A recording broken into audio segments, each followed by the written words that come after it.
The sleek black car sped through the city streets. Inside, Sarah nervously checked her watch. She was late, terribly late, for the biggest interview of her life. Years of tireless work had led to this moment, a chance to lead a Fortune 500 company. But fate, it seemed, had other plans. The traffic ground to a halt, horns blaring in a symphony of urban frustration. My heart pounded in my chest.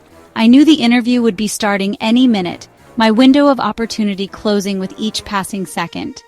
Desperate, I looked for an escape, a way out of the gridlock. Then she saw it, a narrow side street, nearly hidden in the shadows of the towering buildings.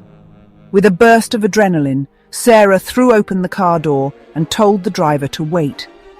She had to try, even if it meant navigating the labyrinthine streets on foot. As I hurried down the unfamiliar lane, the sounds of the city faded, replaced by an unexpected tranquility. At the end of the street, nestled between two brick buildings, stood a small, almost whimsical hut. It was painted a cheerful blue, with a thatched roof and a window box overflowing with brightly colored flowers. A hand-painted sign above the door read simply, "Storyteller." Intrigued and drawn by a force she couldn't quite explain, Sarah stepped inside.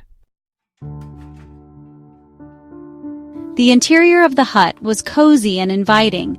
The air was thick with the scent of wood smoke and old books. In a rocking chair by a crackling fireplace sat an elderly woman with eyes that twinkled like distant stars. Her smile was warm and welcoming, her presence radiating a sense of peace that instantly calmed my frantic heart. "Welcome, child. Come sit by the fire and rest your weary soul. What brings you to my humble abode?" I had an interview. I'm late. "Ah, time. It waits for no one, yet it holds all the answers. Come, sit. Forget your troubles for a while. Let me tell you a story." And so, Sarah found herself captivated by the old woman's tale. It was the story of a young man, ambitious and driven, who had climbed the ladder of success with single-minded focus. He had everything he thought he ever wanted: wealth, power, recognition.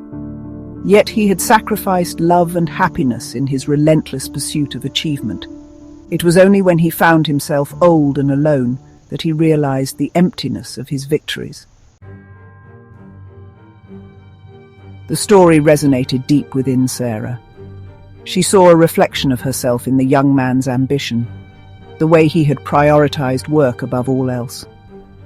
As the old woman spoke, Sarah felt a shift within her, a loosening of the tight grip she had on her own life.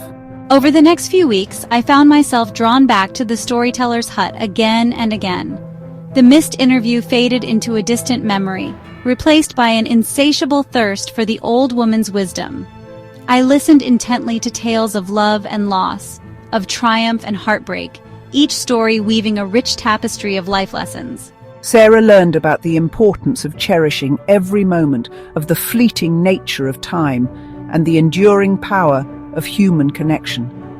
She realized that true success wasn't measured by the size of one's bank account or the prestige of one's title, but by the richness of one's relationships and the impact one has on the lives of others. As their bond deepened, Sarah couldn't help but feel a sense of concern for the old woman. The hut, while charming, lacked basic amenities. She worried about the woman's well-being during the harsh winters and the sweltering summers. One day, I decided to offer my help. "You have a gift," I told the old woman. "Your stories have touched my life in ways I never thought possible. Let me help you share them with the world. I can get you a book deal, a speaking engagement, anything you want." "My dear Sarah, I already have everything I could ever want. I have the gift of stories, the warmth of the fire, and the company of kind souls like you. What more could an old woman ask for?" The years drifted by like fallen leaves carried on a gentle breeze. Sarah's life had taken a different path, one guided by the wisdom of the storyteller's tales. She had found love, a love built on mutual respect, understanding, and shared dreams. She had rediscovered her passion for painting, her canvases now bursting with life and color. Her career, while no longer her sole focus, flourished, her success now measured not just by profits, but by purpose and impact. Throughout it all, Sarah remained a regular visitor to the storyteller's hut. The old woman's hair had turned a silvery white and her wrinkles deepened, each line etched with a lifetime of stories. Yet her eyes still held the same sparkle, her spirit as vibrant as ever. One cold winter day, I made my way to the familiar blue hut, my arms laden with firewood and a basket filled with homemade soup. But as I approached, I noticed an unsettling silence. The curtains were drawn, and the once bright blue paint was faded and peeling. A sense of dread washed over me. With trembling hands, I pushed open the door. The once cozy interior was cold and empty. Dust covered the furniture, and the fireplace was dark and lifeless. The storyteller was gone. Sarah learned that the old woman had passed away peacefully in her sleep. There was no funeral, no grand announcement, just a quiet absence that left a gaping hole in Sarah's heart. I sat by the cold fireplace, memories of the countless stories washing over me like waves on a shore. In the days that followed, I found solace in the old woman's words. Stories never truly die, child, the storyteller had once told me. They live on in the hearts of those who hear them. And so Sarah decided to honor the storyteller's memory by keeping her stories alive.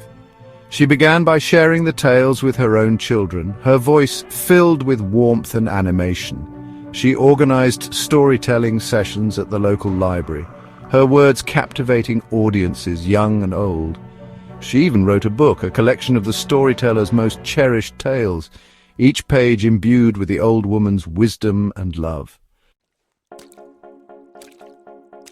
As Sarah shared the stories, she realized that she wasn't just keeping the old woman's legacy alive, she was weaving her own.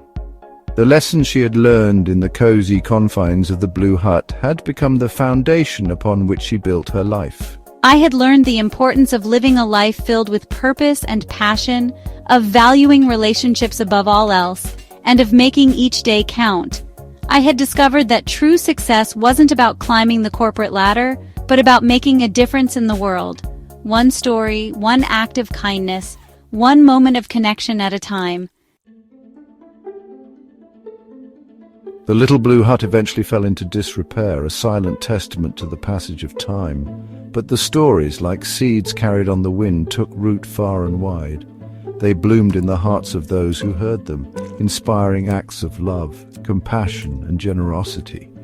And so the legacy of the storyteller lived on, proving that even the smallest voice can have an immeasurable impact, and that the power of a story to touch hearts and change lives is timeless and eternal.